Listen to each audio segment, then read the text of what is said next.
Keď nás tí, ktorí nás vedú temnotou, zdieľajú svoju vlastnú, zanecháva to trvalý dopad. Radek Ptáček, uznávaný detský psychológ a zástanca prevencie samovrážd, si tragicky vzal život.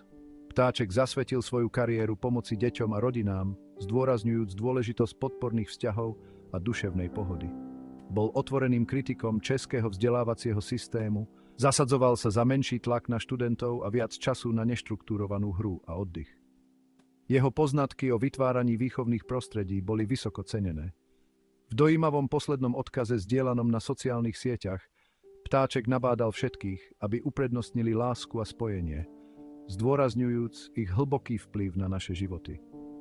Jeho slová teraz po jeho predčasnej smrti rezonujú ešte hlbšie. Ptáčkov odchod je zdrvujúcou stratou pre oblasť psychológie a nespočetné množstvo životov, ktorých sa dotkol. Zanecháva za sebou odkaz súcitu, obhajoby a silnú pripomienku dôležitosti duševného zdravia a ľudského spojenia. Ak vy alebo niekto, koho poznáte, bojujete, vyhľadajte pomoc. Na vašom živote záleží.